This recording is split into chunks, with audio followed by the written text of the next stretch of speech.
Hello hi नमस्ते। आज म आएको छु फेरि जिम्बु आलु कसरी बनाउनु पर्छ भनेर चाहिँ तपाईहरुलाई यो जिम्बु आलुको रेसिपी चाहिँ म आज देखाउने छु। यो आलु चाहिँ रातो आलु हो। यो नयाँ प्याकिङ म खोल्दै छु अहिले। 4 किलो आलुको प्याकिङ हो यो रातो आलु।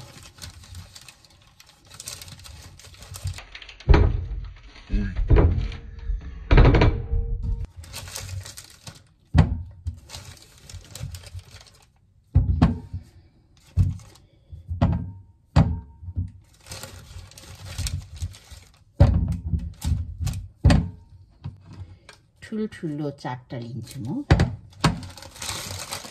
आज चाहिँ जिम्बु आलु बनाउने छु है त।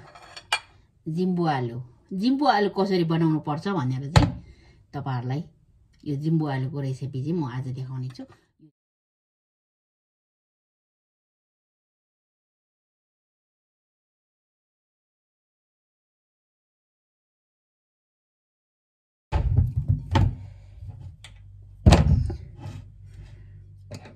मैले आलु ताछिसकेँ।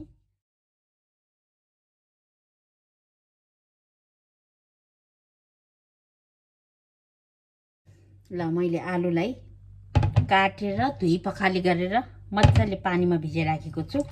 2-3 पानी धुएँ मैले। अब यसरी मजाले भिजाइ राख्ने। अब चाहिँ हामी आलुको तरकारी बनाउन सुरु गरौँ है। मैले लिएँ एउटा प्यान। यहाँ लिएको छु जिम्बु, यहाँ लिएको छु जिरे खोर्सानी, सुकेको जिरे खोर्सानी। यो चाहिँ पकाउने छु। अब हामीले लिनुपर्छ तेल,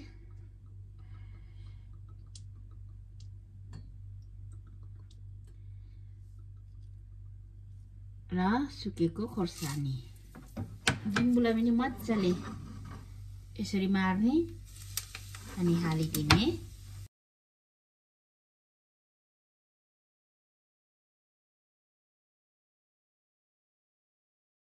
त्यो सँगै बेसारलाई पनि हालिदिने। चर्रा नहोस् भनेर नुनलाई थोरै अगाडि हालिदिने।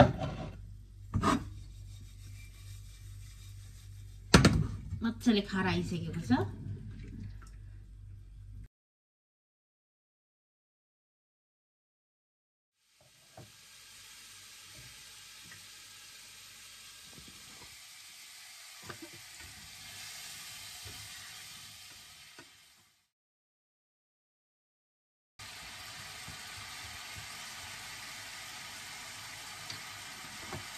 छोपेर पाक्न दिउँ है त।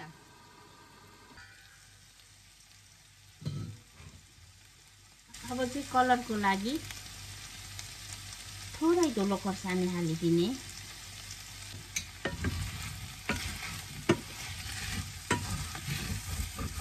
सानो आँचमा पकाएको मैले। यो आलु एकदम छिटो पाक्दो रहेछ।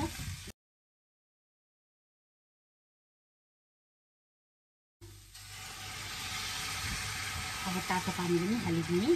आफूले चाहिने जति झोल, कति जति मन पर्छ झोल त्यति नै हालेर पाक्नु दिने। लगभग पाकिसकेको छ। आधी उधी पाकिसकेको रहेछ। अब यसलाई चाहिँ मजाले पाक्नु दिउँ है त।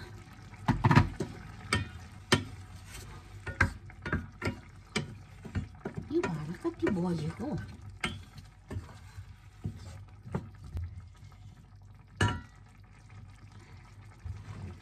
अब ग्यासलाई हाई गरिदिने अनि मजाले पाक्न दिने है त। आज चाहिँ मैले बनाएको छु यो रेसिपी चाहिँ प्याक लन्चको लागि, रोटीसँग खानुको लागि आलु तरकारी।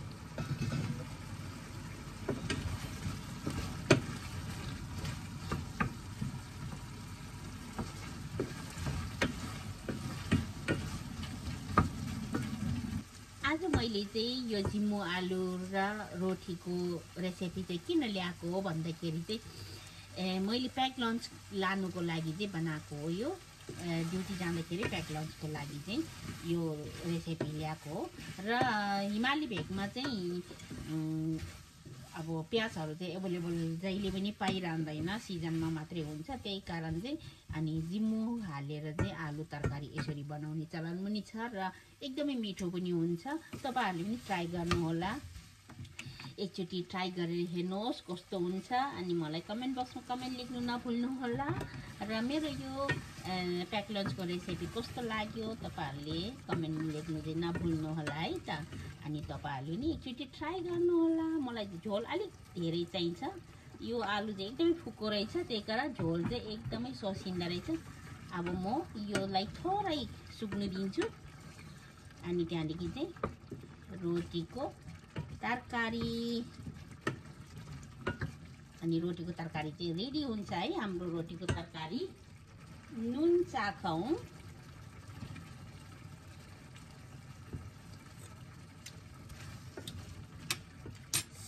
कति पिरो भएछ, नुन हालिदेऊ थोरै, धेरै पिरो भएछ। र हाम्रो तरकारी चाहिँ रेडी भयो है। मैले यहाँ प्याज काटेर रेडी पारेको छु, प्याजको पत्ता। अहिले धनियाको सिजन छैन यता। फर्स्टमा त म प्याक लन्चको लागि थोरै हाल्छु।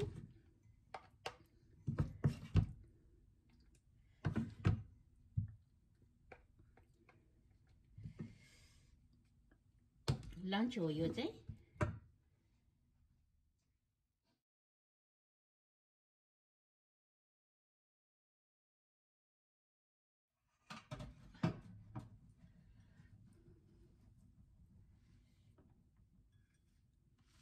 थोरै हरियो प्याज माथिबाट हालिदिने। यसरी मजाले एकदमै सफ्ट भएको छ यो। आज मैले जिम्बु आलुसँग चाहिँ हिमाली भेगको सफ्ट रोटी कसरी बनाउने भनेर चाहिँ मैले थोरै देखाएको छु। र यो रोटी चाहिँ यसरी हुन्छ। र यो रोटीको रेसिपी चाहिँ मैले पहिले नै युट्युबमा राखिसकेको छु। कतिपय साथीभाइहरूले चाहिँ देखिसक्नुभयो होला। योसँग खानुलाई तरकारी जुनै तरकारी पनि एकदमै मिठो हुन्छ। तर मैले आज चाहिँ जिम्बु आलु बनाएको छु।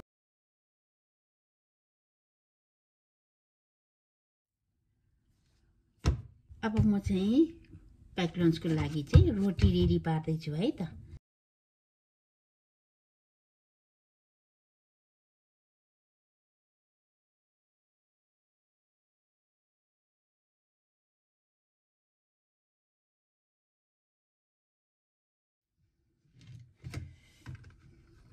एकदमै सफ्ट हुन्छ यो रोटी, हेर्नुहोस् त।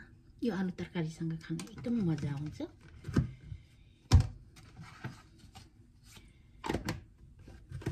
यो चाहिँ प्याक लन्च, यो चाहिँ मन्डेमा प्याक लन्च लाने हो। र यहाँ मुनि रोटी र यहाँ आलु तरकारी, यो चाहिँ मेरो प्याक लन्च रेडी भयो। तपाईहरुलाई यो प्याक लन्चको रेसिपी कस्तो लाग्यो कमेन्ट बक्समा कमेन्ट लेख्नु नभुल्नुहोला। यदि मेरो भिडियो हेर्नुहुने नयाँ हुनुहुन्छ भने चाहिँ सब्स्क्राइब गर्नु नभुल्नुहोला। मेरो भिडियो राम्रो लाग्यो भने चाहिँ साथीभाइहरुसँग पनि सेयर गरिदिनु होला। अनि अर्को भिडियोमा फेरि भेट्ने नै छौँ। Bye bye.